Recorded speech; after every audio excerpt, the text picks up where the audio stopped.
വിഭജന ഭീകരത വിരുദ്ധ ദിനം ആചരിക്കണം എന്ന വിവാദ സർക്കുലറുമായി ഗവർണർ രാജേന്ദ്ര അർലേക്കർ.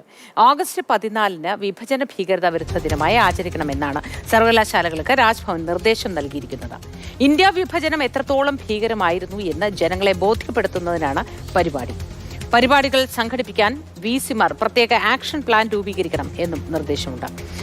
രാഹുൽ ജി നാഥ് വിവരങ്ങളുമായി നമുക്കൊപ്പം ചേർന്നു. Rahul, good morning. അങ്ങനെ വിചിത്ര നിർദ്ദേശമാണ് ഗവർണർ ഇപ്പോൾ നൽകിയിരിക്കുന്നത്.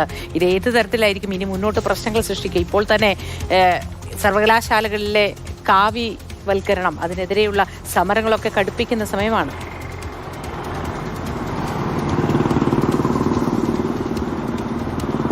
മോത്തി അതുമായി തന്നെ ചേർത്ത് വെക്കാൻ കഴിയും. കാരണം ഈ സർവകലാശാലകളെ കാവ്യവൽക്കരിക്കാനുള്ള ശ്രമവുമായി ചേർത്ത് വെച്ചുകൊണ്ട് തന്നെയുള്ള പ്രസ്താവനകളും പ്രതിഷേധങ്ങളും ഉണ്ടാകാനുള്ള സാധ്യതയാണ് മുന്നിൽ കാണുന്നത്. കാരണം ഇത്തരത്തിലൊരു ആഘോഷം അല്ലെങ്കിൽ ഇത്തരത്തിൽ ആ ദിനം ആചരിക്കണമെന്ന് 2021 നമ്മൾ ആദ്യമായി കേൾക്കുന്നത്. അന്ന് പ്രധാനമന്ത്രി നരേന്ദ്രമോദിയാണ് ഇത്തരത്തിൽ ഈ വിഭജനവുമായി ബന്ധപ്പെട്ട ഭീകരതകൾ അതിന് ഭീകരതാ വിരുദ്ധ ദിനമായി ആചരിക്കണം, വിഭജനം മൂലമുണ്ടായ ഭീകരത വിരുദ്ധ ദിനമായി ആചരിക്കണമെന്ന് നരേന്ദ്രമോദി പറയുന്നത്. അത് ഇപ്പോൾ എന്തായാലും സർവകലാശാലയിൽ കൂടി അത് നീളുകയാണ്.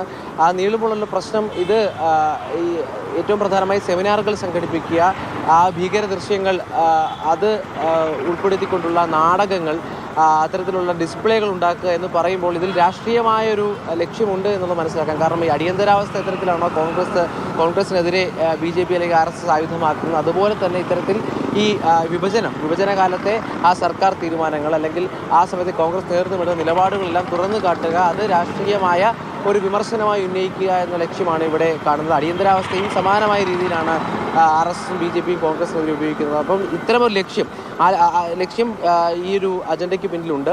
അപ്പോൾ എന്തായാലും ഇത് സർവകലാശാലയിൽ കൂടി നീളുമ്പോൾ ഇത് പ്രതിഷേധങ്ങൾക്ക് കാരണമാകും എന്ന് തന്നെയാണ് മനസ്സിലാക്കുന്നത്.